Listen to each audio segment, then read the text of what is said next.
What's up, guys? It's KB. Make sure you subscribe to the Underground Sports Philadelphia YouTube channel. Click the bell icon down below so you don't miss a single video from us. And thanks for tuning in to another video from Underground Sports Philadelphia. Now let's get into it. Philadelphia, baby, you're going to love it. Best sports fans in the world.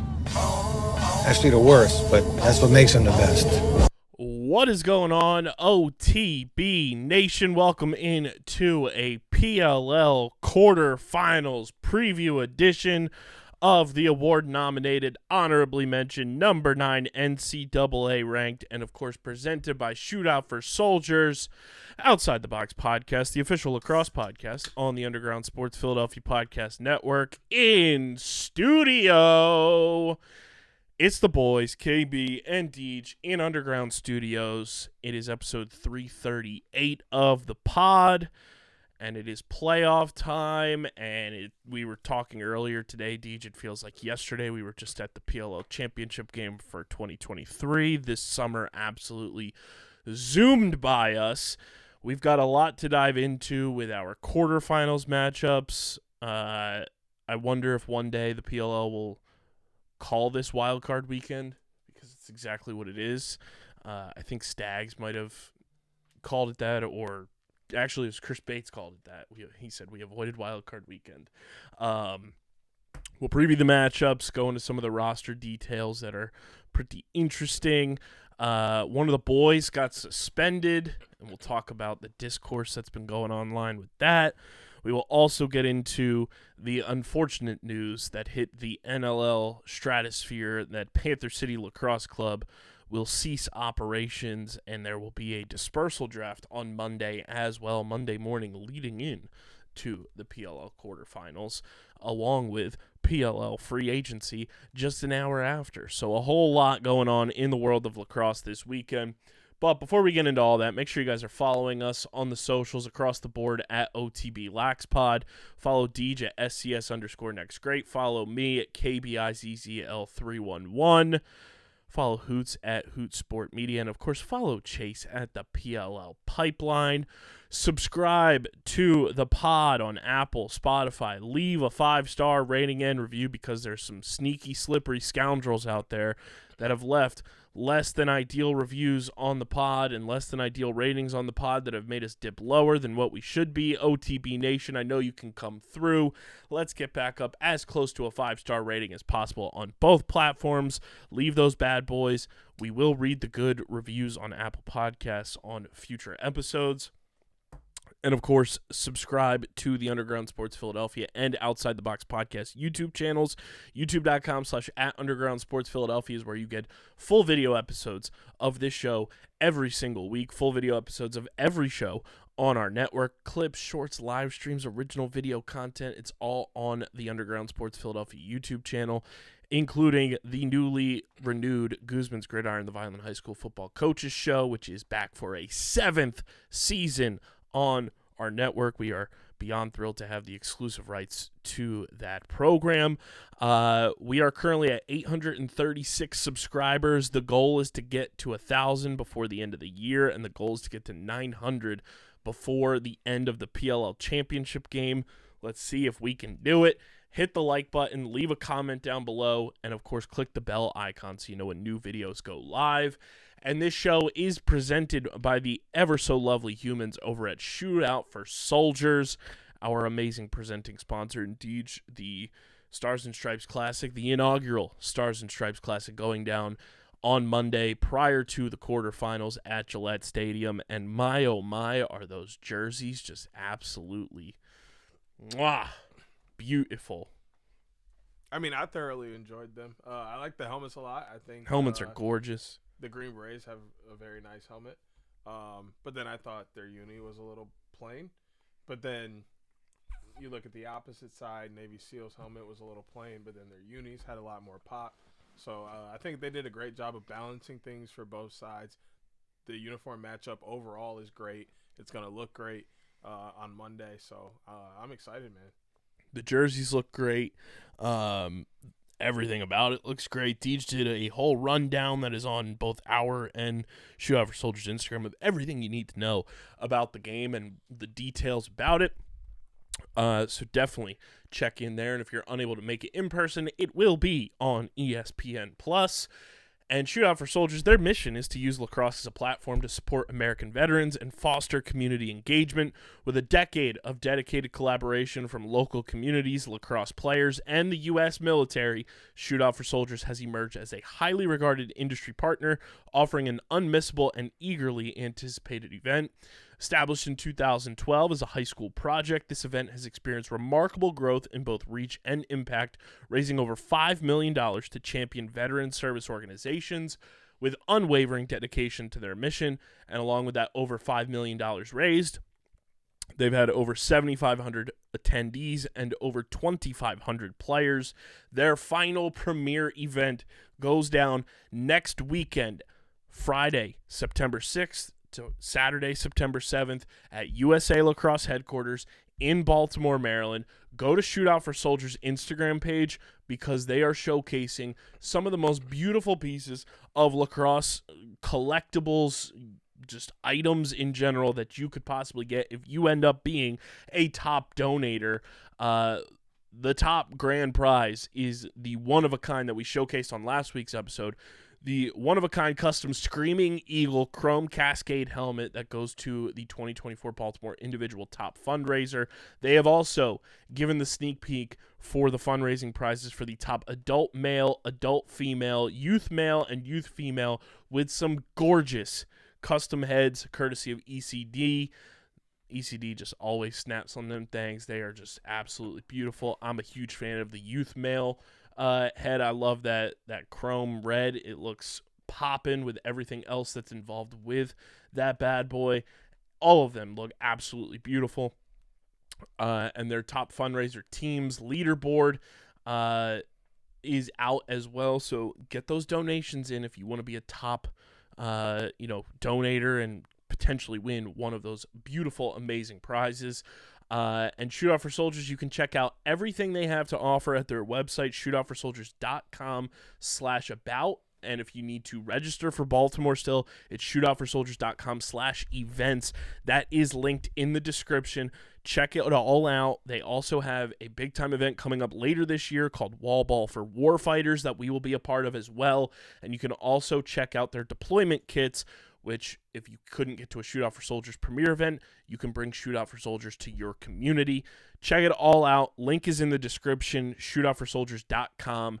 Big thank you to Shootout for Soldiers for being the absolute best partners and helping not only bring lacrosse to communities across the country, but also allowing DJ and I to go on the road a lot more fluidly than we have in the past. They have been a huge part of why you've seen DJ and I on the road as much as just humanly possible, and being able to do so many things. And there's still so many things we have planned for, the entirety of the playoffs and beyond. So big thank you to Eric, Alexis, and Shootout for Soldiers for making summer 2024 a true possible thing where we weren't, beginning of the year, we were like, all right, we got to figure out how we're going to get to these places, Deej. Let's see how we can do it. Shootout for Soldiers really has made that possible a lot more accessible for us this year. So big thank you to them for helping make summer 2024 for OTB a possibility and then some. Deej, it's quarterfinals weekend. The ever so elusive trip to the old stomping grounds, my least favorite city in America, the place where it all started for this iteration of OTB. We're headed back to Gillette Stadium. It's a special place. It's a special place. As scary as the trip is there, it is special. It's special, all right. I think, you have your feelings about Gillette, which I completely understand. But for me, I'll put this out. It's not necessarily Gillette. I don't mind Gillette Stadium. Do I hate the New England Patriots? Absolutely. I feel like a majority of the country who grew up in the era of the Patriots dynasty dislikes the New England Patriots. I just don't like the city of Boston for a plethora of reasons. Yes. But Gillette Stadium is one of the better NFL stadiums I have been to. Granted, I've never been there for an NFL game, but just the overall area for where Gillette is, pristine. Yeah, it just has completely changed my life. So, I'm very thankful for Gillette, but the trip there will be just as interesting as it always is, hoping it's not interesting in certain ways. Just not going to say those out loud because don't want to bring that into the energy. But, yeah, I'm excited for this weekend. A couple good games on the dock, plus the Stars and Stripes Classic. So it should be a great day for lacrosse. Yeah, we got two very exciting matchups. One that just happened a couple weekends ago, and then one that has felt like it's been brewing with obviously the top two dogs in the Rookie of the Year discussion and banter facing off against each other. But let's start with the first game at 4 p.m. I do have to say, not sure how I feel about it yet, but on the surface level, I'm kind of like juiced up that these are like late afternoon, evening, night games. For the first time, it feels like, outside of the year where there were 3 games and it kind of just bled into the evening. But to have Columbus was pretty late. Yeah. And to have some nighttime playoff action is going to be awesome the next couple of weeks.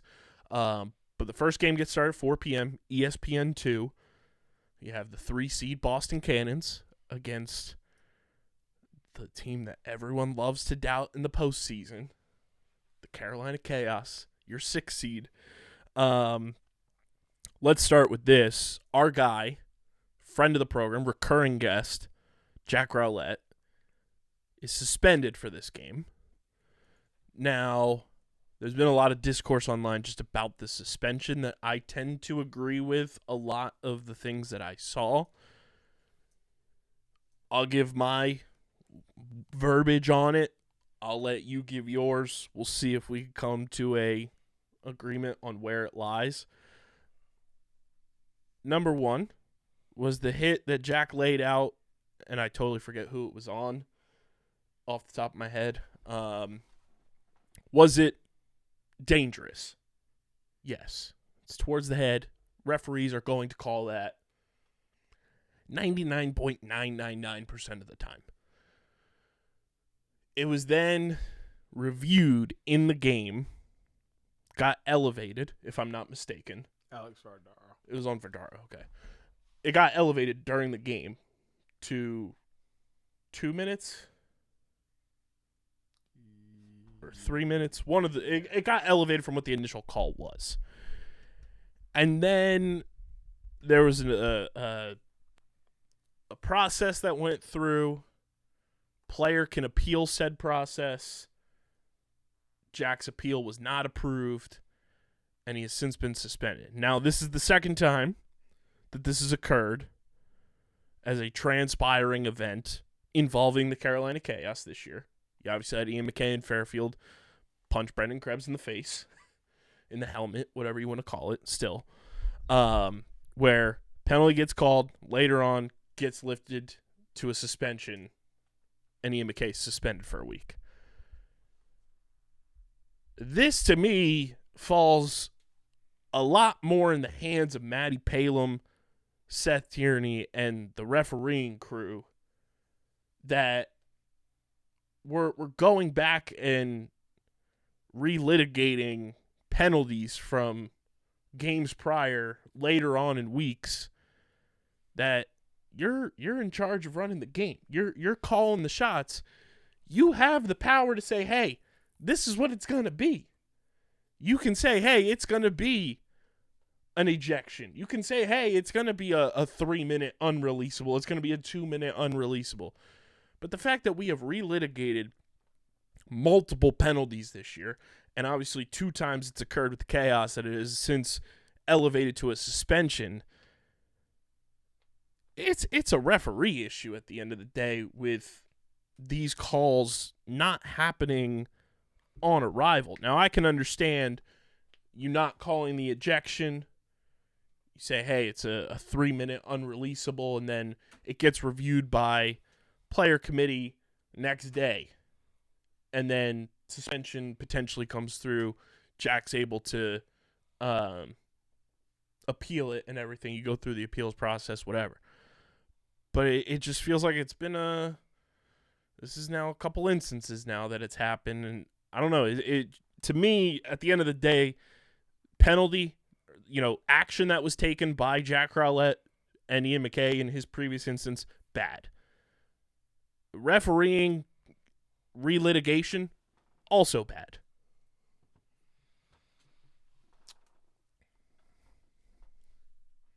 So, firstly, Jack's hit wild. Mm-hmm. Like, man's ran from 8 yards away, hit him square in the face. I'm just tilting your mic down. Hit him square in the face. That's unacceptable in every level of lacrosse, right? So I just want to put that out there first. Jack's stick broke on connection too, so that shows you the force that. Well, no, because it was coming he in. He was using a carbon, so he just hit the break point and it snapped. That's pretty common. He could have done that on any kind of level of push. So not necessarily that, but just the matter of hitting him square in the face is tough. That's enough for me to say that I think there needs to be a clear targeting call. I think that would help clear a lot of this up. You have a targeting call, and then there's 2 levels of the targeting call. One that's okay, you hit him in the head intentionally, but it wasn't vicious. It wasn't, anything like that. You just hit him too high. Right? And that gets you 2 minutes, 3 minutes, whatever, non-releasable. And then you have you tried to kill him, you're out of the game. That makes that very simple. If you're out of the game, you get suspended the next game, boom, done. That's as easy as that goes. But what I'll say about this situation is I somewhat agree with a lot of people. I think the 2 minute was fine. 3 minutes would have been okay too, but it's got to be reviewed quickly after rather than waiting so long. And I'm okay with the suspension. When you really look at the play, it's a suspension worthy hit, but you just have to make the decision earlier. I think it's a lot harder to make those decisions in the moment, but thinking back to the Ian thing, that's simple. Mm-hmm. That's simple. He shouldn't have gotten a penalty and a lot back in that game. He should have been in the showers. He threw a punch every level of lacrosse. Almost any level every level sport. of field lacrosse that you throw a punch like that, you're ejected and done for the game. So, and that's almost any level at any sport. Yeah, outside of hockey and box lacrosse. Exactly. So it's that you have to clean up those kind of things.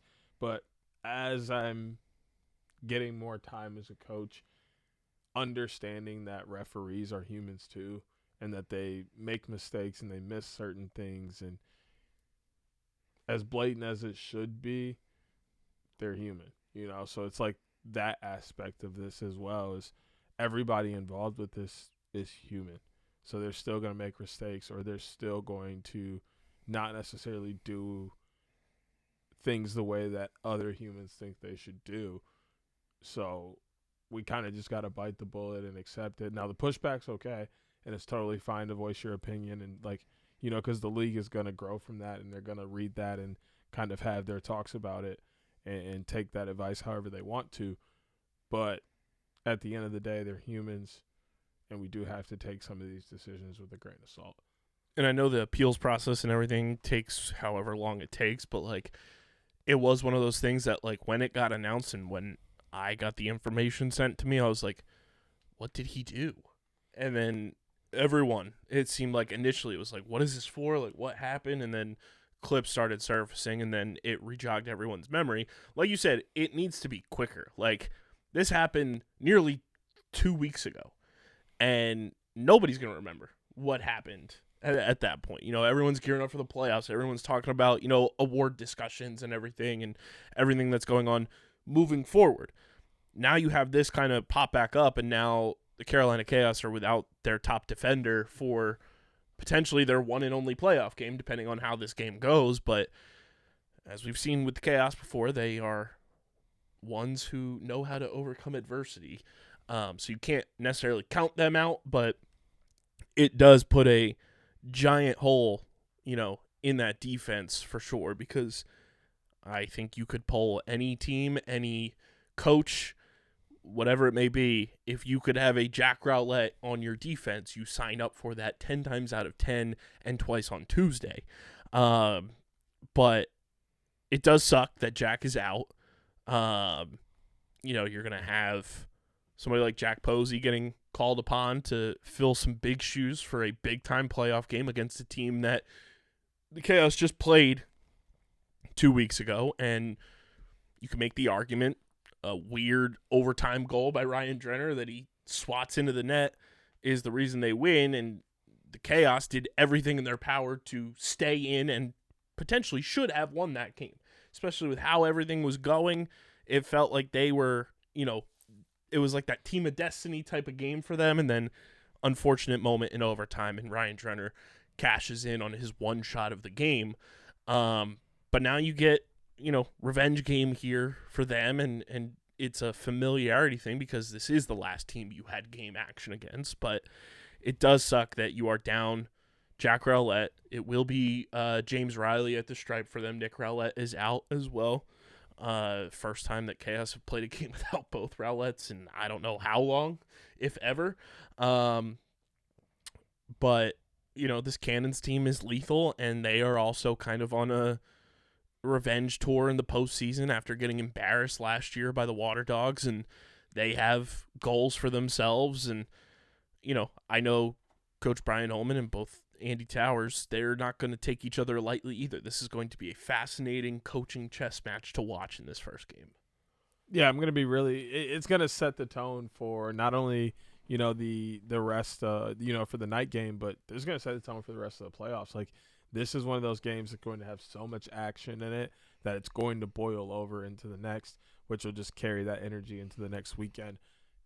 These two teams don't like each other, and we've seen that over and over. They play with speed. They're also – I look at this – it's going to be a very weird comparison, but, like, this matchup is kind of the way that Dana White and Joe Rogan put together fights in the UFC.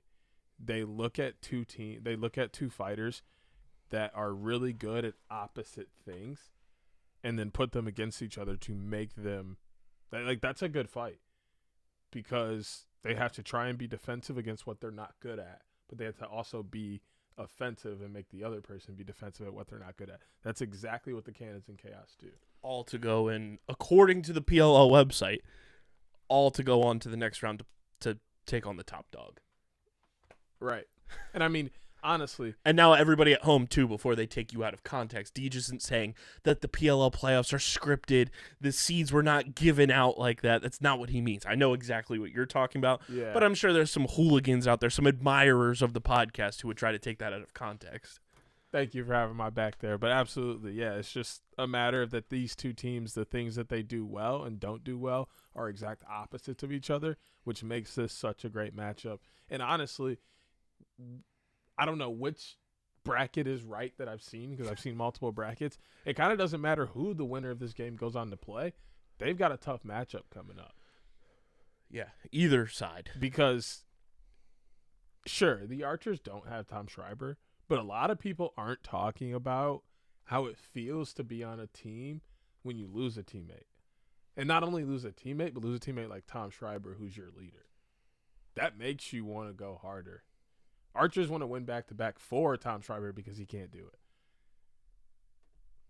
And then imagine they do that, and Tom Schreiber gets to come back next year and be like, hey, I'm trying to do what we did last year, but be there this time. Mm-hmm. Dude, we could be seeing the start of a dynasty because of this, and nobody's really talking about it. That's the thing, too. That's a great point. I feel like nobody is giving enough credence because, like, they just do it so effortlessly and fluidly. Nobody's talking enough about how the Archers are going for a potential repeat. They're not talking about that the defending champions are waiting on Long Island for their next opponent. And sure, it's without Tom Schreiber, but guess what? They still have their all-world goalie in Brett Dobson. They still have two of the best short-stick D-middies that are starters, along with a rookie in Poe Pedersen starting for them. They still have one of the best face-off guys, young face-off guys in the league. They still have a lethal shooting unit of Mac O'Keefe, Trey LeClaire, Grant Ament, who's up for midfielder of the year, no less. Ryan Ambler, who is your de facto captain, thanks to Tom Schreiber handing off the C to him. Like, this team is still loaded, and we are not talking enough about how good this team is, and it's going to bite somebody in the ass because the Archers are going to potentially play whoever they play, do it the Archers way, and punch their ticket to another championship weekend. Yeah, and I wouldn't be the least bit surprised because when you look at how they've played all year, sure, they've lost some games, but it has been consistent. Mm-hmm. They have been right there in every single game, and really, they can't kick anybody but themselves in their losses. It's kind of like mental mistakes or unwarranted turnovers, things like that cost them the game. A few pipes here and there that cost them games. So it wasn't like any team went out and kind of like rolled over the Archers. No one did that. It was simply the Archers didn't quite do enough in that game. Tom Schreiber or not, they are an extremely dangerous team. But this Boston Cannons and Chaos game is the perfect way to start the weekend.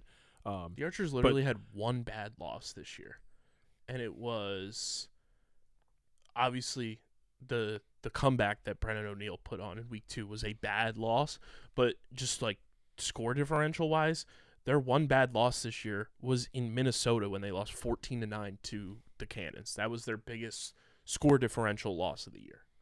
I think that was one of those like water dogs games where they really only lost by like 2 or 3, like 2 goals or 3 goals, but because they gave up a couple 2-pointers, it looked a little worse than it was. But yeah, I think honestly any game we start with, that was the game that the Cannons scored 5 2-pointers and 4 1-pointers. It was a 9-9 game in terms of goals scored. Yep, that's what I mean. So it's like. They were right there in that game, but when you calculate the 2-pointers and things, that's to me like a mental mistake. Mm-hmm. Allowing them to constantly get 2-pointers when you know that they once you hit one 2-pointer, I equate it to basketball. That's how I was. Like I might sag off you a little bit and be like, oh okay, let me see if you can shoot. You hit one, I'd be like okay. Mind you, we're talking this way about the Western Conference champions, too, right. Everybody. Like, wrap your mind around that. Like, we're talking about a team that could easily have had 2 more wins this year off the rip, and still they finished first in their conference. They clinched a first-round bye, and they're the defending champions of the goddamn league. That's how good this team is, and we're not talking nearly enough about how good they are. And I think it's truly just because everyone sees Tom Schreiber's out, and they equate Tom Schreiber to just being the team, when this Archers team, while Tom Schreiber is a huge part of it, this Archers team is so much more than just Tom Schreiber. They are a complete team. I can't wait for them to show it. That's the bigger thing is they're going to be able to really showcase that next weekend and maybe even the weekend after. In the championship game here at Subaru Park in Philly. I don't even know what game I wish would have been first. Because, like, sure, this is a great game to go first, but, like, looking at the Denver Outlaws and the Maryland Whipsnakes game, that's also a very enticing game that could have amazing energy to start the weekend as well. But what I do have to say about that game is there's a chance that game could be a blowout. Mm-hmm.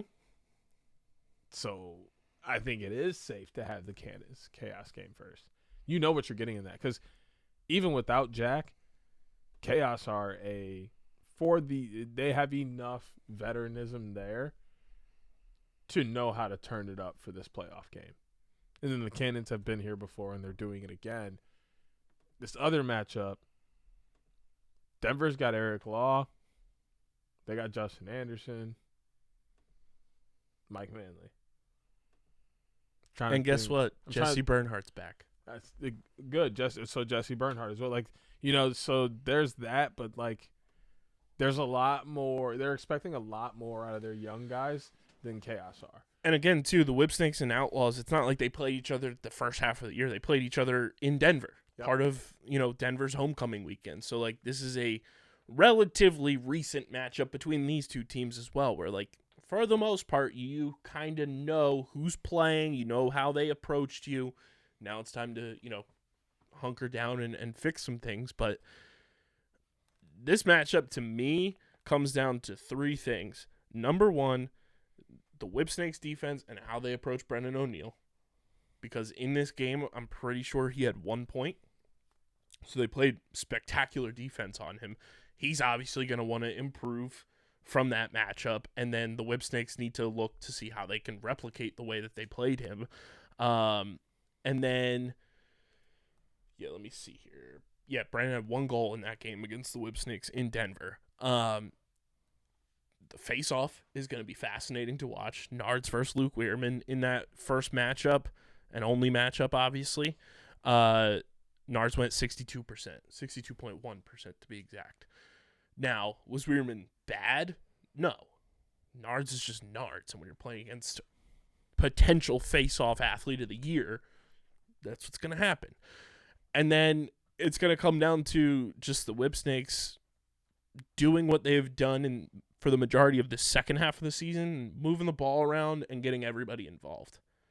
And obviously that starts with Rookie of the Year candidate TJ Malone, who was the leading scorer for the Whipsnakes in that first matchup when he had 4 goals, 2 assists.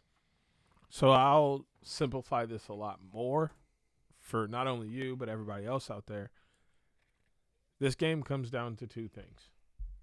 Defensive matchups on both sides and the face-off stripe. You already explained the face-off stripe. That's as simple as it is. There's really no other way to cut that pie. It's clear cut. The better Weirman can play there, the better chances Denver has. If Nards is able to be Nards, it's going to be tough for them to be in this game. What's the number you give to Weirman that like he has to hover around to feel like 55? Maybe 60, but yeah. You're going to want to be winning more than you're losing.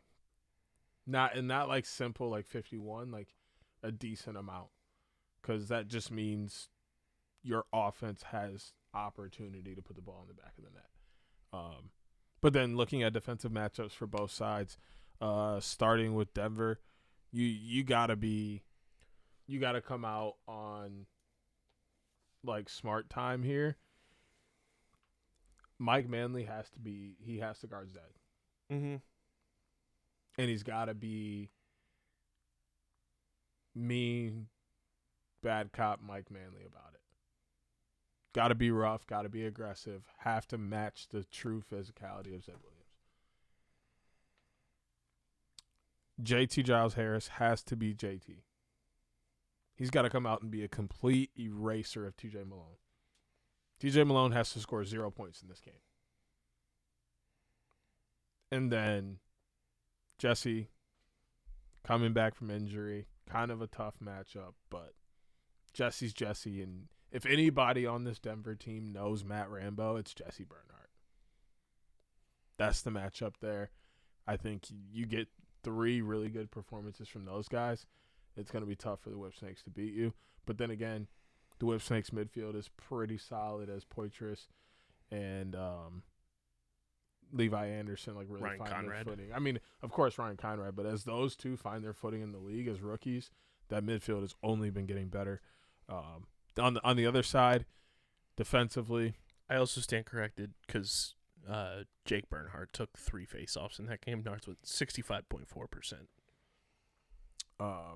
So even better than that. Right. On the other side, things are a little more tricky.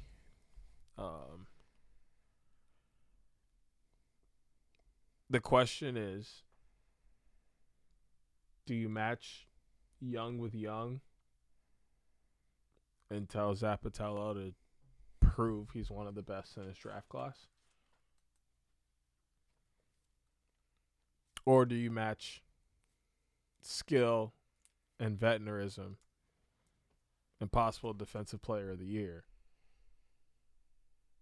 to shut down their best offensive threat? That's the decision you have to make. I'm going to be honest, if I was coaching this team, which there's probably a reason I'm not, Zap guards Brennan O'Neill. You go out there and you prove why we drafted you at 3, why you're the best pull in your class, and why you actually did shut down multiple number 1 options during your final year and lead your team back to the national championship game. Prove it. Done.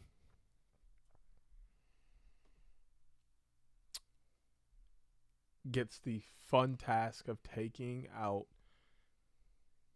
the only true playoff experience on this team, Eric Law. I think if you allow Eric Law to kind of have those cheap, sneaky goals in front or kind of command things at X and get some assists, things start to roll their way. But being able to really take him out and force these young guys to play where it has to go through Brennan O'Neill, where it has to go through Graham Bundy, Sam Hanley, I think that's where the Whipsnakes can get some good things rolling for them, is forcing the young guys to initiate the offense and creating some unforced turnovers. And then the third is Zawada, but Tim Muller is quietly a top 10. Another guy we don't talk nearly enough about. Quietly a top 10. Silent assassin. Like, quietly a top 10 defender in the league.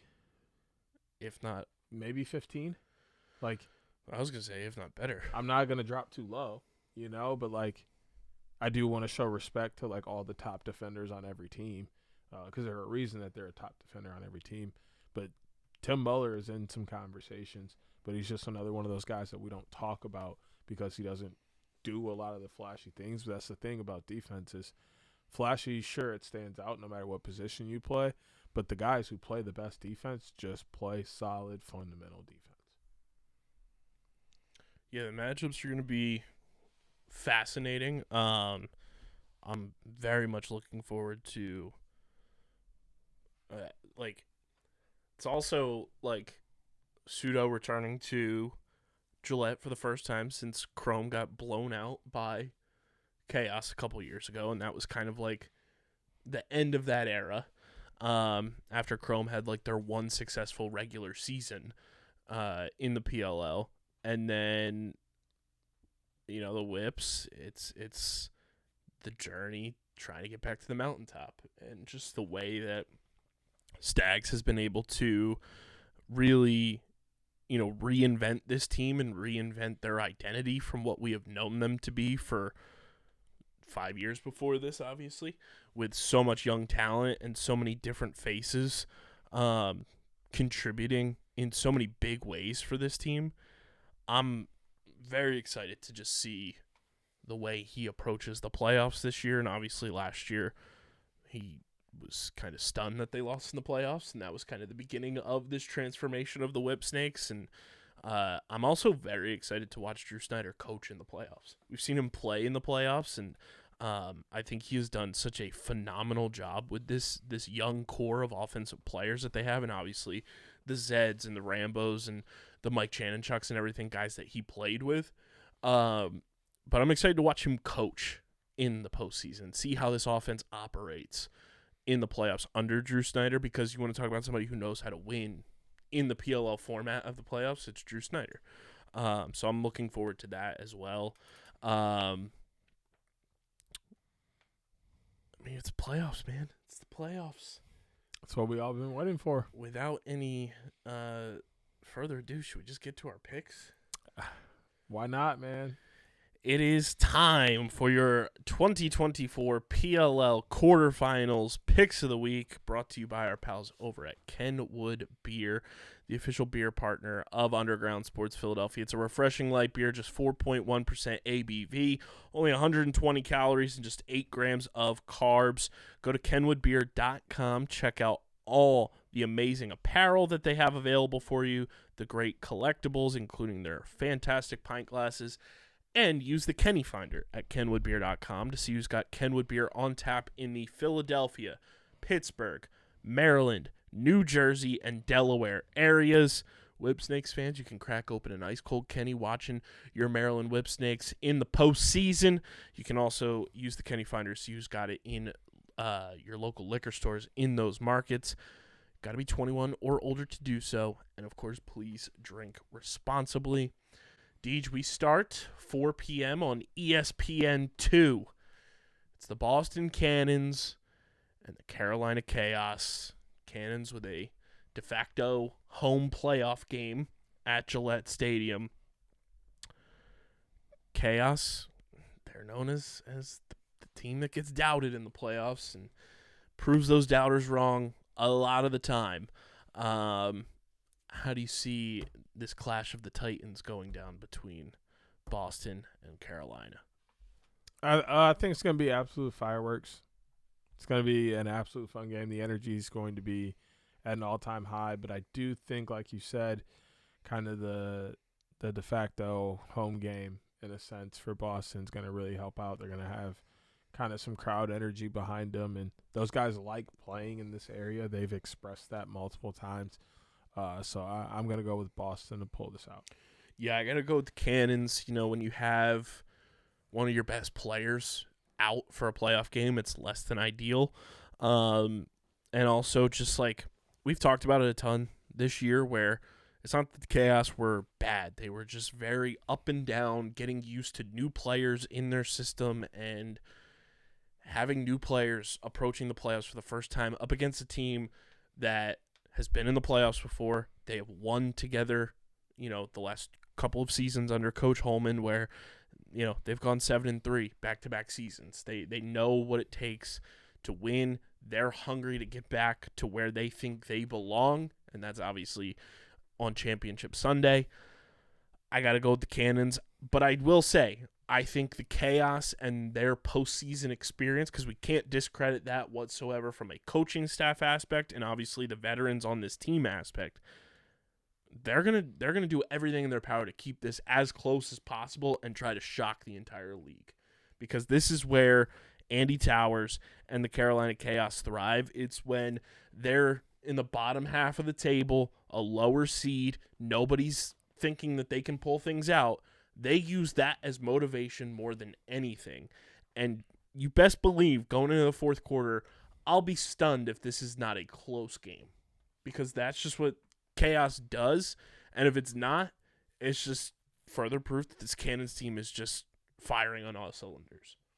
Yeah, I don't know what to expect. I think the Jack thing kind of throws a big wrench in this, because now you're asking even more out of those rookies, with, you know, having to put Jack Posey in the lineup, and you know, Ryan McNulty is going to be taking some LSM runs along Troy Ray. So, you know, and the offense is already kind of heavy rookie or heavy young guy. So that's kind of the interesting part with Chaos is if they're firing, they're firing, but if they're not, they're kind of not.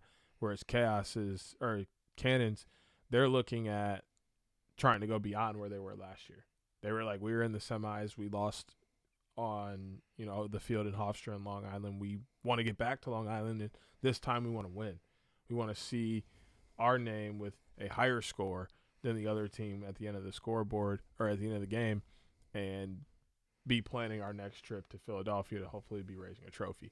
Their mindsets are kind of a little different in how they're viewing this. Obviously, not in the locker room wise. Chaos thinks the same thing. They think they're on their way to Philadelphia to hopefully be raising a trophy as well. So, which would be the first time in Philadelphia for them, because when they raised their trophy, it was Washington, D.C. Yeah. So, yeah, I think mindsets are a little different, but I think Cannons are kind of in a more comfortable position. Yeah. Then we go to the nightcap, 6:30 p.m. Eastern time on ESPN+.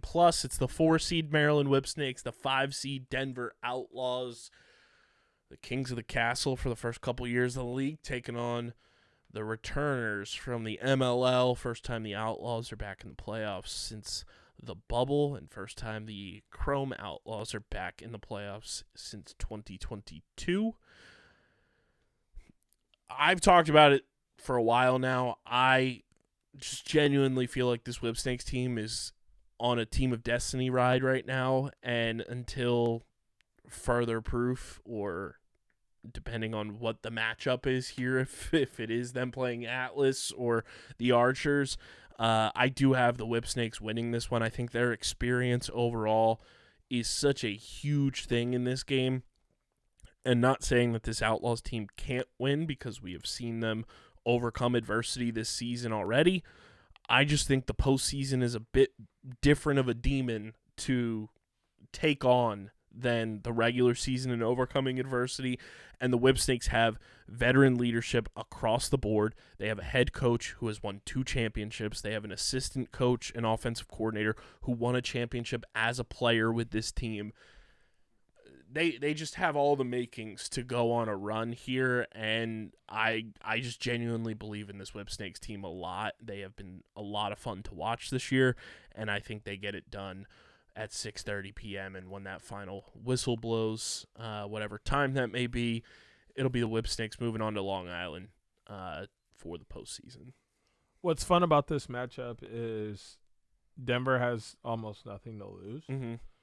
They're kind of in a position. And everything to gain. Yeah, they have absolutely everything to gain. Kind of, a lot of people are already counting them out of this, and they're kind of just like, hey, we can go in and just ball out. Like, they kind of have this energy, too, about them where they're like, we're just here to play ball. Like, we're young. We're flourishing into the league. We're still learning how this whole thing goes, but, like, we're still thoroughly enjoying playing lacrosse. So they're just there to play, which is sometimes a very dangerous attitude to bring into a game. Not necessarily like dangerous for you, but just dangerous in terms of it takes 1 or 2 things to ignite that flame, and then all of a sudden it's rolling. But on the other side, you have a perennial team that's just used to winning in these situations and knows how to get it done. A coaching staff that one former player that's gotten it done while playing, and then 2 coaches that have been doing it the entire time they've been there, getting it done.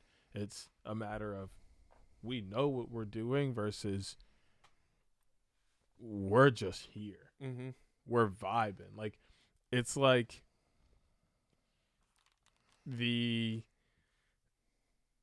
40-year-old ticket holder for the last 10 years versus Lil Uzi. I don't know. It's my 3rd day out here. Mm-hmm. Like, literally, that's exactly what this game is, which means either one of them could win. But I think the deciding factor, like I said earlier, is going to come down to really the midfield. I think these 2 defenses are going to do a great job and kind of really limit the attacks, which means you're leaving the game in the hands of Graham Bundy and Justin Anderson, Sam Hanley, Poitras, Anderson, Josh Sawada, who's listed at midfield. We'll see where he actually lines up. right? Or Cross Ferrara. You know that. What's that other Dylan Gagar, but not him. Dalton Young, who's had a phenomenal year. Right, and then you still have Ryan Conrad over on the Whipsnakes side, Jack Corus. Like, so it's a lot of midfield guys, but when it comes down to it, I think I trust that Whipsnakes midfield a little bit more than I trust the young midfield of Denver.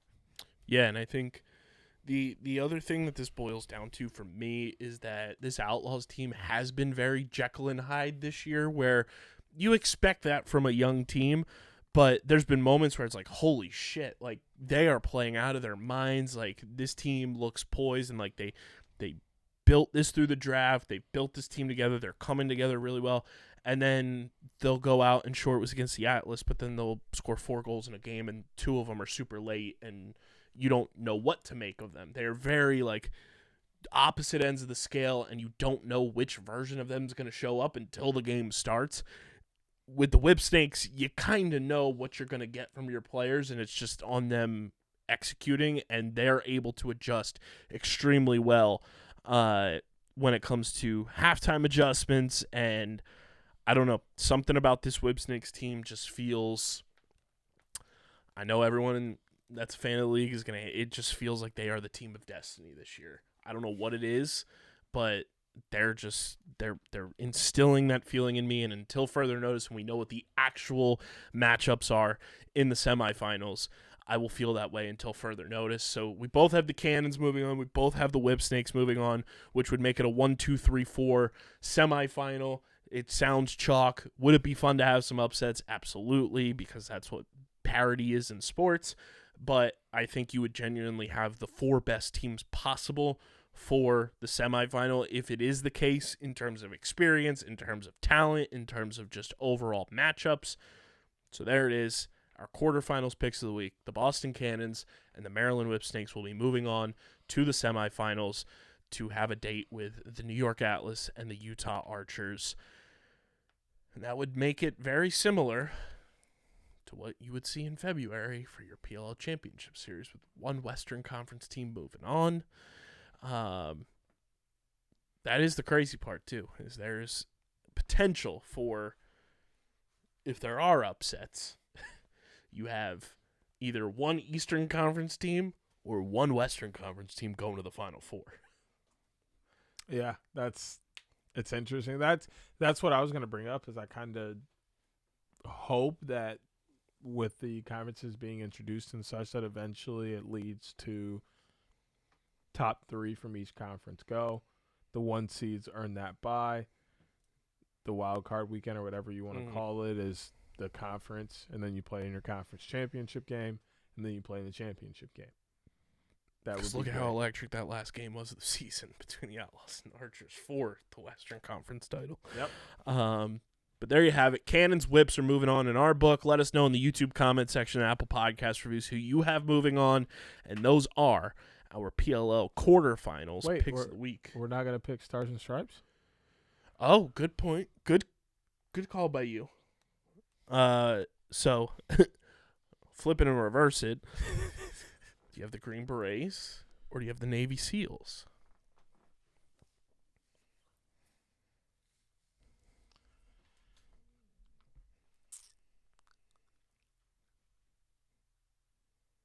I know who I'm picking just based on a lot of things, but that's just me. I'm going to just go off vibes and off recent success, not only in the rivalry, but in terms of NCAA, making the tournament, winning games there, and getting players drafted. I'm going to go with the Green Berets. So we have our first flip-flop. I'm going Navy SEALs. Number one, I love their uniforms, so look good, feel good, play good. Not saying that the Green Berets are bad. I love that logo on the front of the Navy SEALs jersey. I had family in the Navy, so that's where my allegiances are coming from. I know Eric Minio is going to absolutely hate me for it, but I'm sorry, Eric. I'm going with the Navy SEAls to get the dub. It's okay, just Eric. give me my money. It's okay, Eric. I'm holding you down. But yeah, good call. Let us know who you think is going to win the Stars and Stripes the inaugural Stars and Stripes Classic on ESPN Plus, the Green Berets or the Navy SEAls. And those are the picks of the week. Deej has the Green Berets, the Cannons, the Whip Snakes. I've got the Navy SEAls, the Cannons, and the Whip Snakes. You let us know who you got in the YouTube comment section, the Apple Podcast reviews. And then next week, we're on to Long Island. Before we keep going, though, Teach, it is one of the final weeks of PLL Fantasy, and you can do that in the PLL app. Guys, the PLL app is a game changer. It is truly the best app in the game when it comes to just making sure that you are up to date with the best upstart sports league on the planet, and that is the PLL.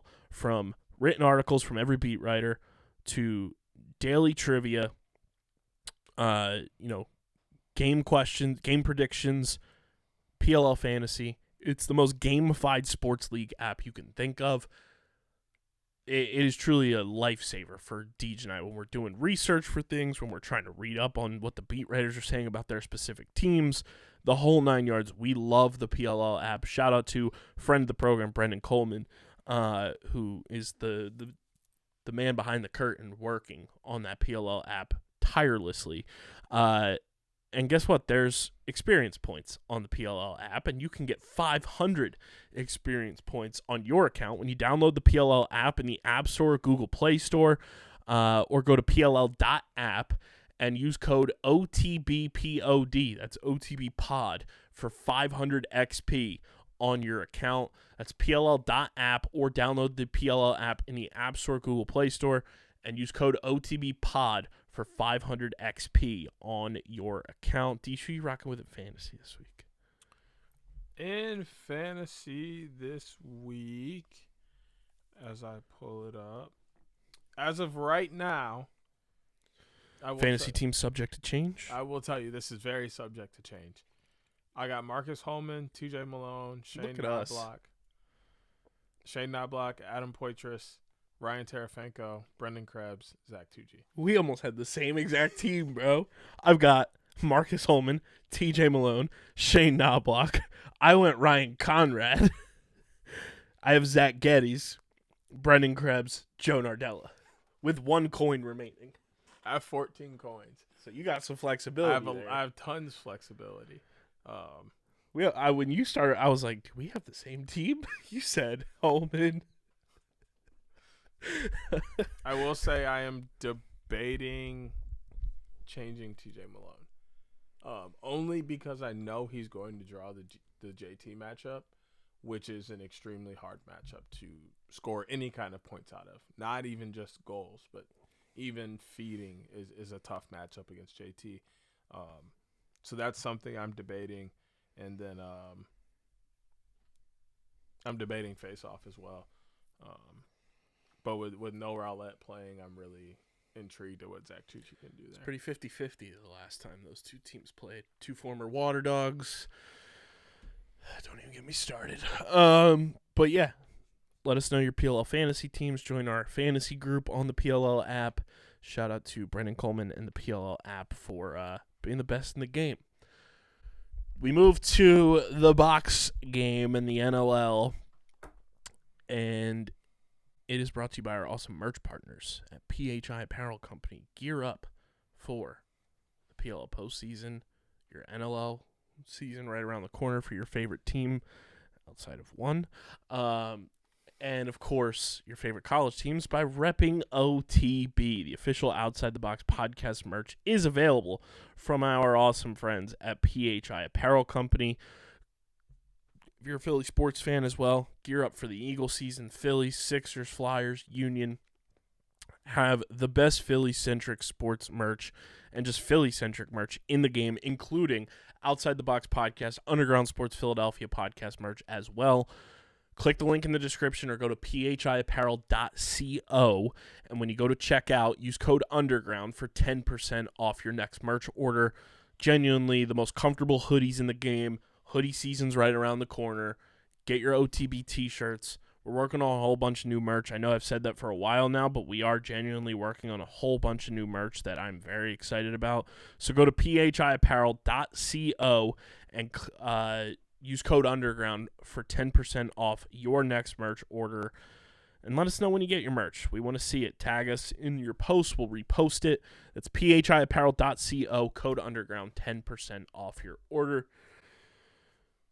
One other thing that I want to talk to you guys about, too, is Shootout For Soldiers and their final premiere event of 2024. This segment is brought to you by Shootout For Soldiers as well, our awesome presenting partner.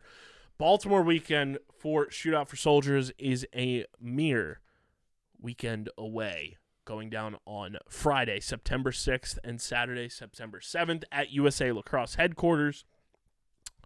It's going to be the best way to put a perfect shiny ribbon on top of a wonderful Shootout For Soldiers premiere event season. They are also still, as of a couple days ago, still looking for volunteers. So if you're interested in volunteering and how you can support, click the link in the description. Go to shootoutforsoldiers.com. and check out how you can get involved from a volunteering aspect in Baltimore, how you can register a team for Baltimore, how you can become a top fundraiser and be entered to win the ultimate grand prize of that beautiful Screaming Eagle helmet or some of the awesome heads that were custom made by ECD. Shootout for Soldiers is genuinely the best. We're looking forward to seeing everything coverage-wise from their final premiere event in Baltimore.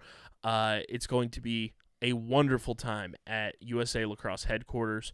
So click the link in the description, register to be a volunteer, and on top of that, that weekend as well, if you're unable to make it there, another way to support is by going to the PLL semifinals, where the 29th annual Battle of the Badges is going down between the New York Police Department and the Fire Department of New York. Right before the PLL semifinals on ESPN+. It's going to be an electric time that you will not want to miss.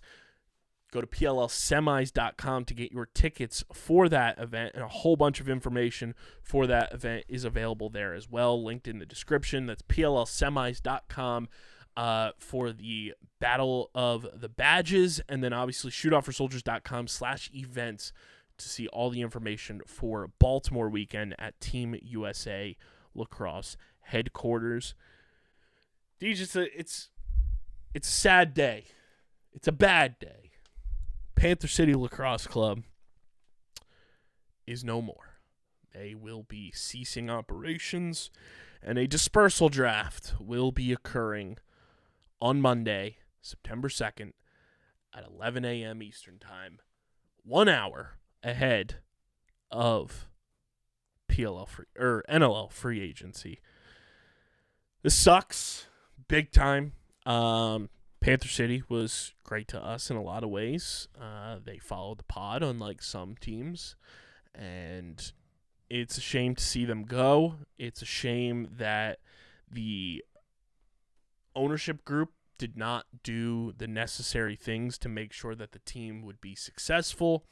It's a shame on just the whole approach standpoint in my mind by not giving the team an actual geographic location name that I think hurt them and put them behind the 8 ball from the jump.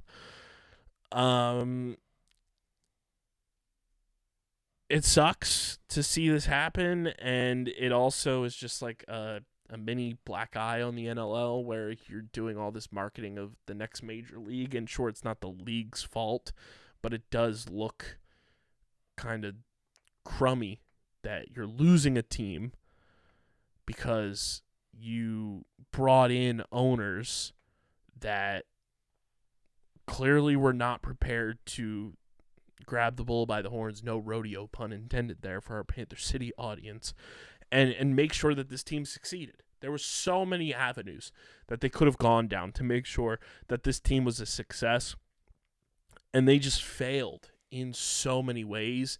And I feel for everyone who worked for the team, who I hope still has a job in some capacity with the Dallas Wings, and anyone who put time, effort, hours into working for that team, whether you're in the front office, whether you're a coach, a player, whatever it may be. And especially, number one, I feel for the fans, because to lose a team is never fun. Thankfully, I've never had to deal with it in your lifetime. You've never had to deal with it. Like, I can't even imagine like what that feeling is like, and I never want to imagine what that feeling is like. But it sucks that we are losing one of the best colorways off the rip in the NLL, and a very talented team that felt like they were building something over the last 3 seasons is now going to be dispersed throughout the league, and now 25 guys or more, plus coaches, are not going to have a job in the league because of this. Yeah, I think I like the decision to go with an unboxed team there afterward. You know, you tried, and now you're looking to build it back up so you can return. That's a great option. There was some interest there, just not quite enough.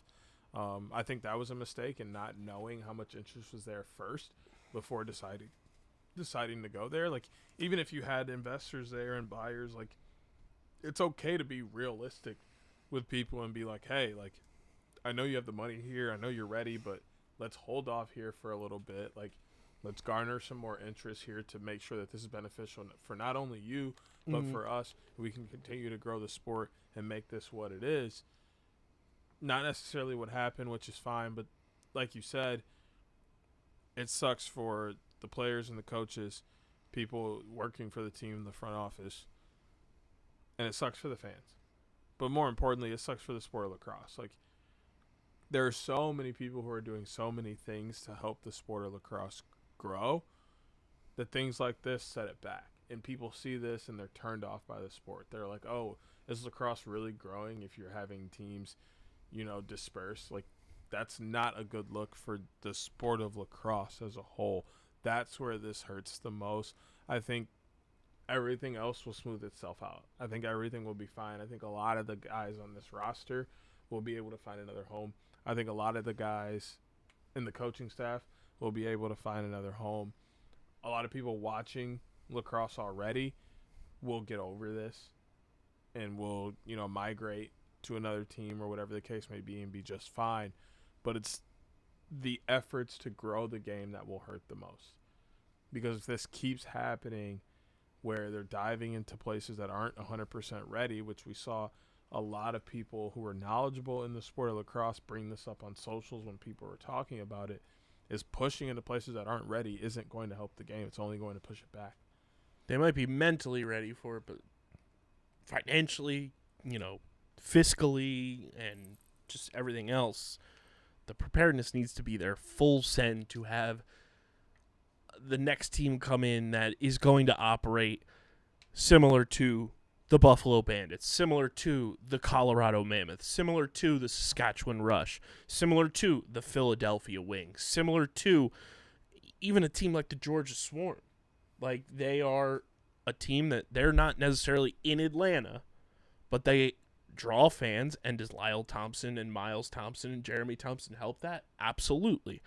But you're able to draw fans, have people in that arena, and come out week to week to week, watch that team play, and you have a solid foundation of fans. It's not a small core. You want to have your next Toronto Rock, your next, you want to have a team that you bring in and turn out to be like the San Diego Seals, to turn out to be what we hope the Las Vegas Desert Dogs are going to be.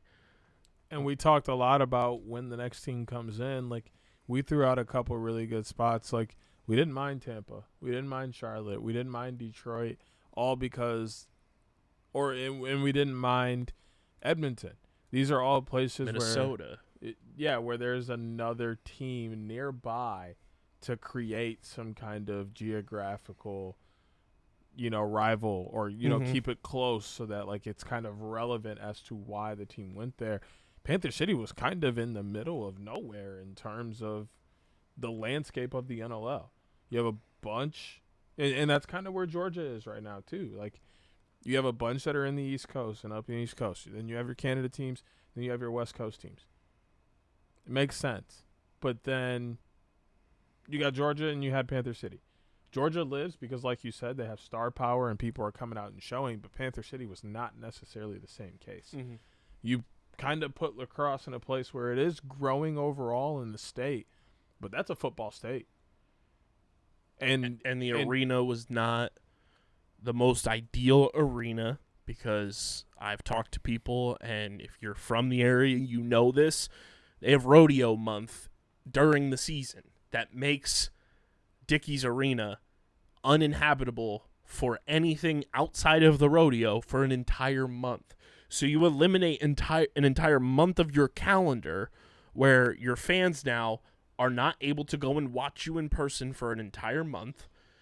It felt, from the outside looking in, that there was little to no collaboration with the WNBA squad that is owned by the same team. And you look, and we've talked about this too, you look around the league, the teams that have massive success are the teams that kind of hitch on to collaborating and working alongside the either NHL, NBA, or WNBA team that is in their market. You look at the Wings and how the Flyers and the Wings are very interconnected. You look at a team, when they were there, the New England Black Wolves and the Connecticut Sun.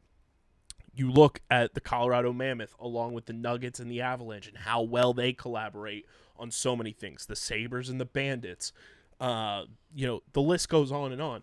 But when you don't have that and you don't have a strong foundation of fan base, it's very different than something like a Halifax, where Halifax went there and that became an instant just hotspot because it was a professional sports team coming to Halifax. They don't have that much there.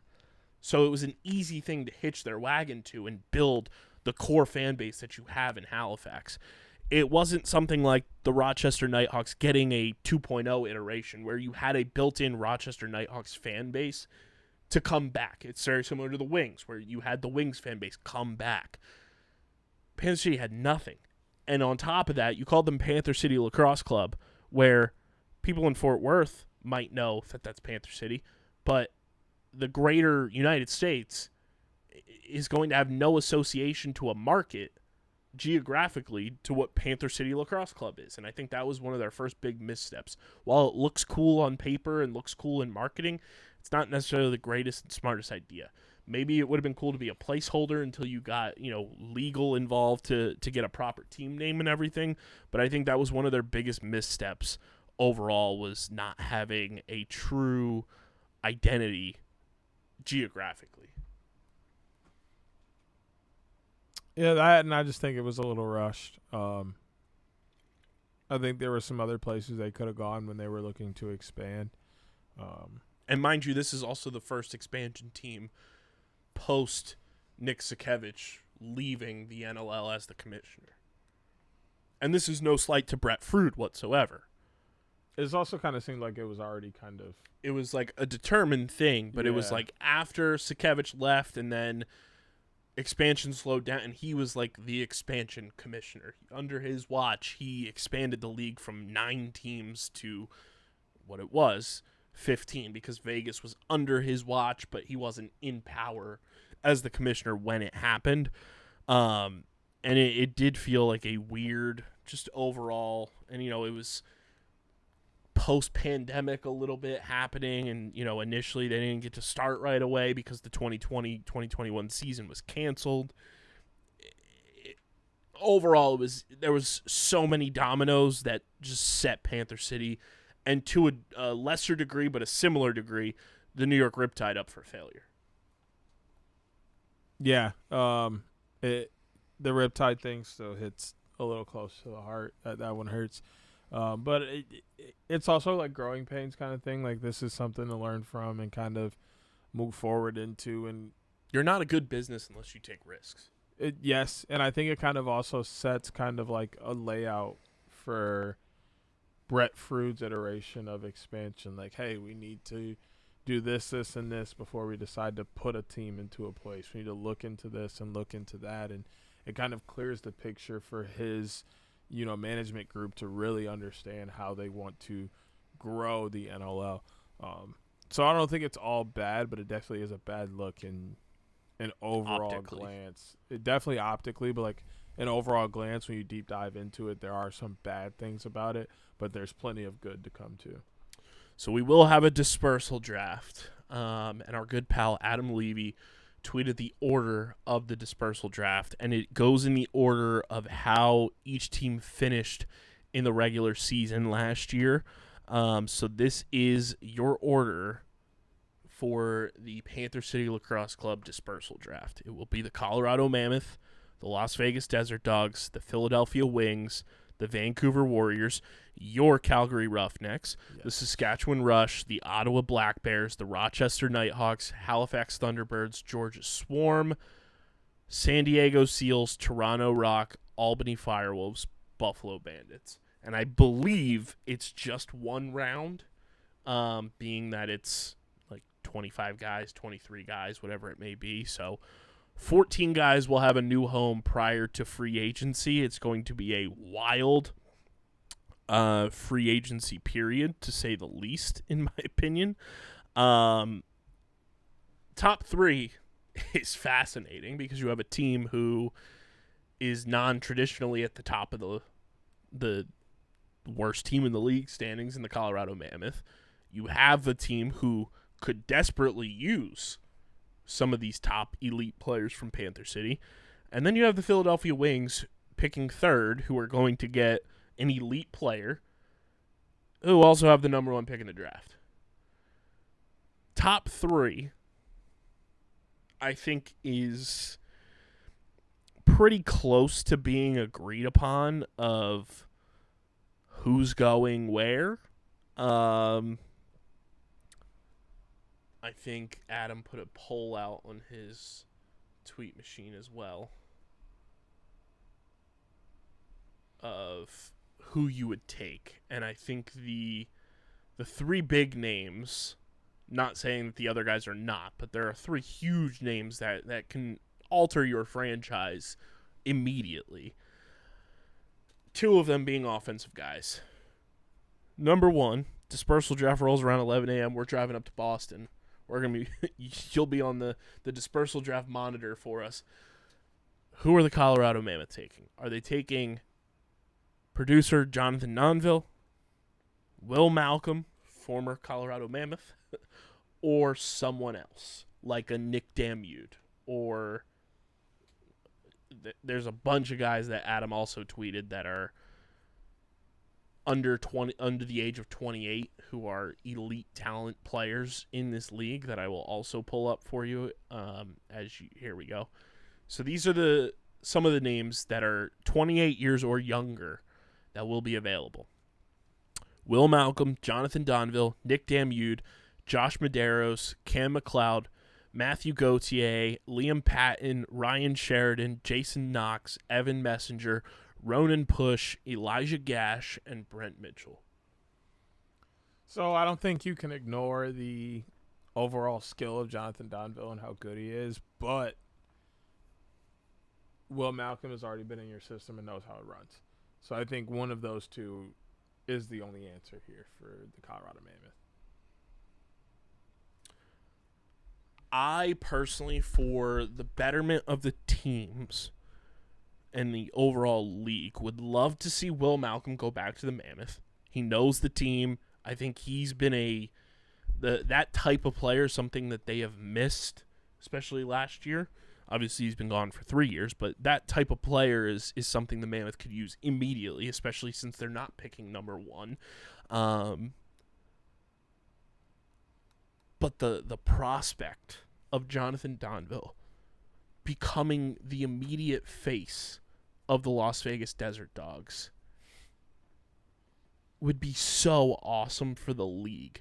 Jonathan Donville, I know he gets a ton of credit for just how well he is media-wise and broadcasting and everything he's doing with, I think it's Daily Lax Dive or Daily Lax Culture, the website that Back of the Bird and everything is on, everything he does with Back of the Bird. He's really fucking talented on the floor, guys, and really fucking talented on the field. We know this. But I think he's somebody that doesn't get enough credit for how talented he is. And if you make him the spotlight focal point of a team, that he will be surrounded and allow what we talked about last season, too, with Rob Hellier, where he's kind of a Robin and needs a Batman. And we saw how good he was when he had that in Toronto, and he hasn't had that in Vegas. You give him his Batman. And to pair Donville with Rob Hellier, with Charlie Bertrand, and with Jack Hanna, that's a core four that sparks that Desert Dogs offense, and the things that Jonathan Donville can do with those guys and everyone else on that roster. I would love to see Jonathan Donville in black and white and playing in Vegas in that brand new arena that they're moving to. Sign me up for that. What I think the cool thing about this is it kind of doesn't matter where anybody goes. I think this entire team, the 14 guys that are going to get selected are going to pretty much be plug-and-play guys that are going to go in and make those teams better. I think the only person that may have some issue with that is maybe a couple of forwards, depending on where they land. Ended up on a team like Buffalo or San Diego, or even Toronto as a forward is tough. And then the goalies, obviously, if either the goalies get picked up, that's going to be a tough situation because you're kind of most likely walking in a locker room where there already is a starting goalie that's playing well. So you're in a goalie battle for sure, and you're already kind of behind. That's a tough situation to go into. But other than that, I feel like everybody's in a great spot. But I do feel like the two spots that are kind of non-negotiable are 1 and 2 with Colorado and Vegas. They have to either take Will Malcolm or Jonathan Donville. They are 1A, 1B in this draft. Whoever goes 1 goes 1. The other should go 2 regardless. Yeah. I mean, there's so many talented guys, and it's going to be interesting to see who gets picked where and where the rest of the dominoes kind of fall. I do want to give love and a shout-out to PLL City podcast that Daniel Martin hosts. This sucks for him. I hope he has I'm putting this out there too. Daniel Martin, what you do and how you just jumped right into the fold of covering an expansion team the way you did on a podcast and doing everything you did. If you need a spot in the interim and you want to just stay, you're welcome to come on board with us. Hands down. Like, the way that he was covering Panther City and giving them the media coverage that they needed on his own and just doing it, getting connected with the team, kind of going the same grassroots way we did early on with the Wings. Hands down, like, if you want to come hop on board with OTB in any capacity while you plot your next move of what you're going to do, the invitation is there, brother. Because, like, that's the type of shit that, like, made Panther City pop. You had independent, on their own media, a podcast covering the team as credentialed media, having interviews with players, and covering an expansion team that made the playoffs 2 out of 3 years and making it relevant and making it so that there was coverage outside of big publications. And that's what every sports media needs. So I have hella respect for Daniel Martin. Drop him a follow, guys, at DMart2014, because he did a hell of a job doing it. And like I said, open invite to hop on board with us in any capacity that you see fit, if you want to, obviously. But yeah, and then NLL Free Agency opens on Monday, Deej. Yep, an hour after. Are you prepared for the departure? No. Of Christian Del Bianco to Vancouver? Why are we even talking about this, bro? It's because it's free agency. Okay, we can talk about any other free agent. Here's the thing. What do you They mean? don't make it easily accessible, so I have no fucking clue who's a free agent. All right, we ain't got to talk about this one. We can talk about the fact that free agency starts on Monday at noon, and we're going to be sitting in the car, and we're going to find out who's going where. Because the NLL makes free agency such a hassle to cover because it's so many loopholes to even hit free agency that I don't even know who is even involved.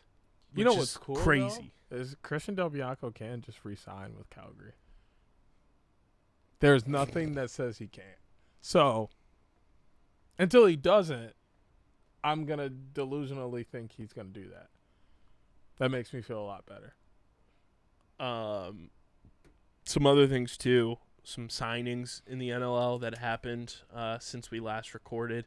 Connor Fields signed a 4-year extension with Rochester.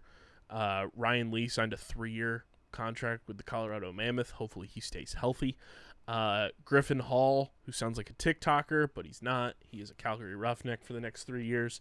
The Philadelphia Wings re-signed backup goalie Deacon Knott and Jackson Ganton to 1-year deals. The boy, Jake Govett, back with the Seals on a 1-year deal. And then this was one of the best things ever, Deech. Last week, or a couple weeks ago now, we didn't get a chance to talk about it.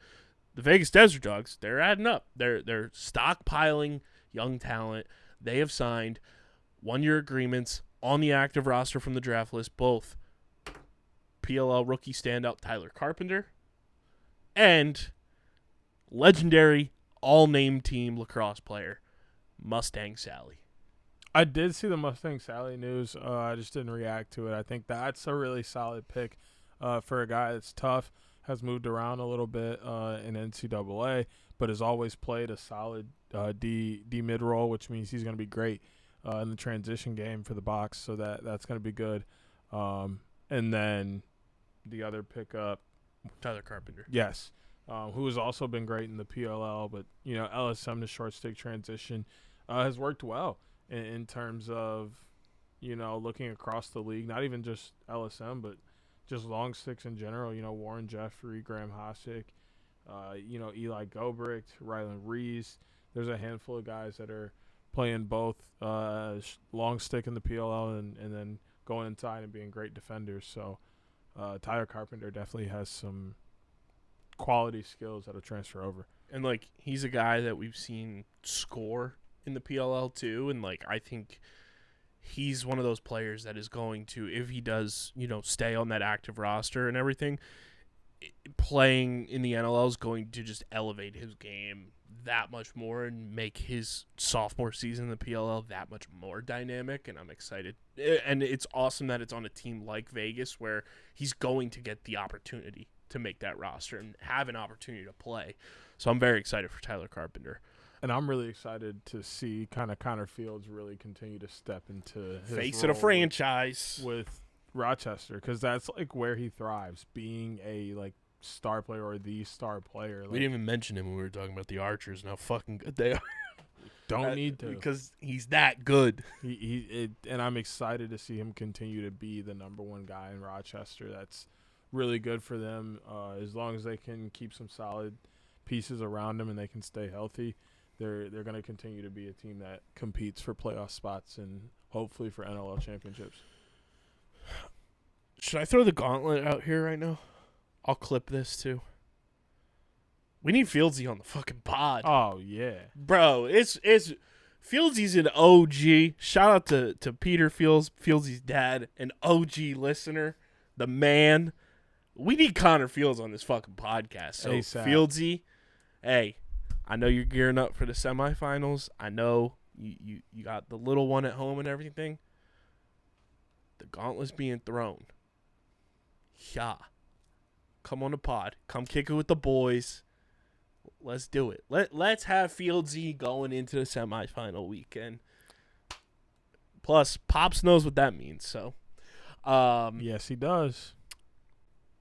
I think that's all we got. One last thing I do want to mention, because it is the first time I've gotten to mention it on a show, and I know how intertwined the lacrosse and hockey communities are.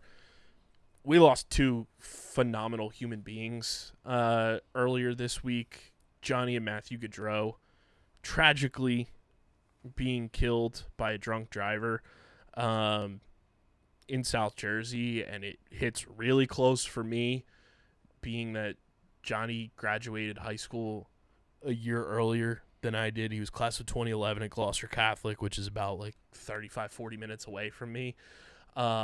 Matthew's a year younger than me, so I was sandwiched in between them just grade-wise. So from an age perspective, it really hits, and knowing the legend that was Johnny Hockey growing up and hearing about him, and it was right after Mike Trout got drafted into Major League Baseball. It was Johnny Gaudreau, Johnny Hockey, he's the next South Jersey it kid that's going to make it to the highest level of his sport. 31 years old. His brother's 29. Their sister's wedding was supposed to be this weekend as we record this, and that's why they were home. They were riding their bikes. They were the best of friends, thick as thieves, and I'm just I'm still just, and I don't know how long. I'm absolutely gutted just for the loss, because of how genuine of humans both of those guys were. Matthew was the head hockey coach at Gloucester Catholic after playing 5 years of minor league and just professional hockey. He was part of the Flyers minor league system for a little bit. And, Johnny and Matthew are leaving behind wives. Matthew has a child on the way. Johnny has 2 kids at home. I just, as we go into a holiday weekend, please, please, please be smart. If you know you're going to be drinking, do not drive. Do not drive. There are plenty of rideshare services. There's the ability to have somebody who is a designated driver. You have a cell phone in your pocket. Call somebody to pick you up.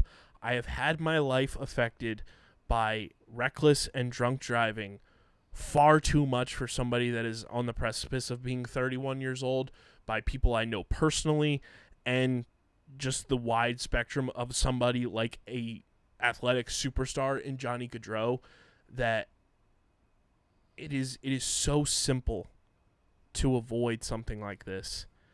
And I want everyone to be safe this weekend, and at all times, use a rideshare service. Have a designated driver planned. Have your phone readily available to call somebody to come pick you up. And this goes for anybody that's out there in my area. I tell all of my close friends, if you need a fucking ride home because you've been drinking, call me. I do that all the time.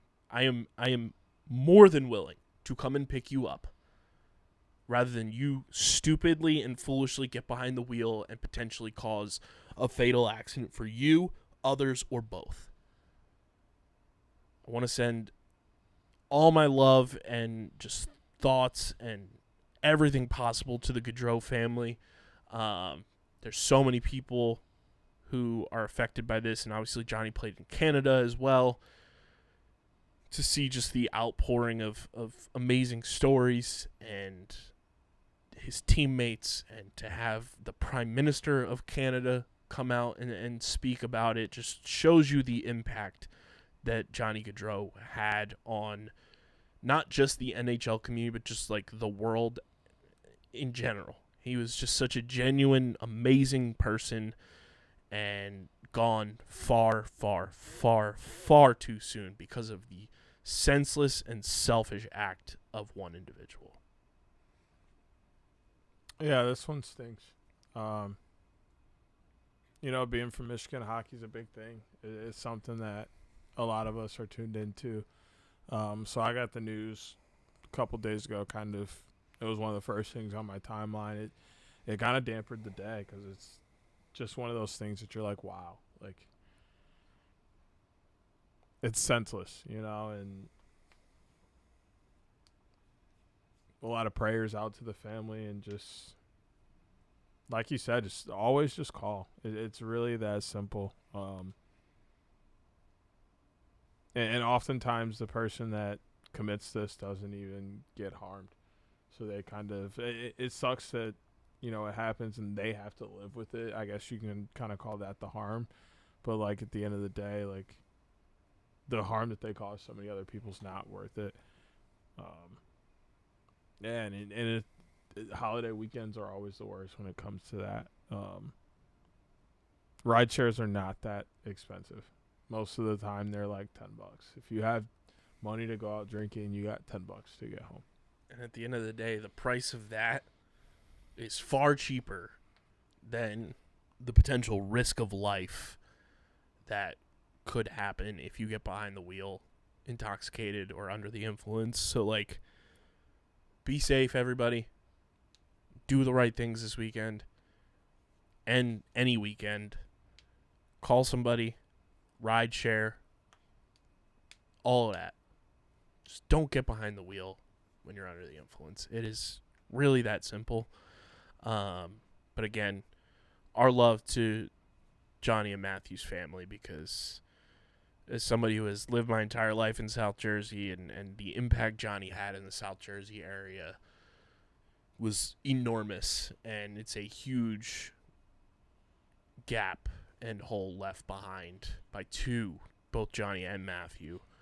Amazing people, and it just genuinely sucks. So tell your loved ones you love them when you get the opportunity as well, and be safe, do the right things, and rest in peace, Johnny and Matthew Gaudreau. That's all we got on this episode for you guys. Make sure You're following us at OTB LaxPod, Twitter, Instagram, TikTok, Threads, Facebook, the whole 9 yards, LinkedIn. Follow Deej at SCS_NextGreat. Follow Chase at the PLL Pipeline. Follow Hoots at Hoots Sport Media. Follow me at KBIZZL311. Subscribe to the podcast feed on Apple, Spotify. Leave those 5-star ratings and reviews. It goes a long way for helping this show continue to grow. Helps more people find OTB and Underground Sports Philadelphia. Subscribe to both the Underground Sports Philadelphia and Outside the Box podcast YouTube channels. It's youtube.com/@undergroundsportsphiladelphia and youtube.com/@OTBLaxPod. Smash the like button. Leave a comment down below. Ring the bell icon. And, of course, subscribe. And this show is presented by Shootout For Soldiers. Register for Baltimore weekend, September 6th and 7th. The link is in the description of this podcast episode. Attend their premiere event at USA Lacrosse headquarters and find out how you can get involved in so many things that Shootout For Soldiers is involved with, including the upcoming Stars and Stripes Classic. Tune in on ESPN Plus, 1 p.m. Eastern Time, between the Green Berets and Navy SEALs. And then on Saturday, September 7th, 29th Annual Battle of the Badges on Long Island between the NYPD and FDNY. Tune into that as well. And, of course, Wall Ball for Warfighters coming up later this year, plus a whole lot more. ShootoutForSoldiers.com, linked in the description. This has been episode number 338 of the award-nominated, honorably mentioned, number 9 NCAA ranked, and, of course, viewable on YouTube, Outside the Box podcast, a PLL Quarterfinals edition. We'll be back next week getting ready for the semifinals.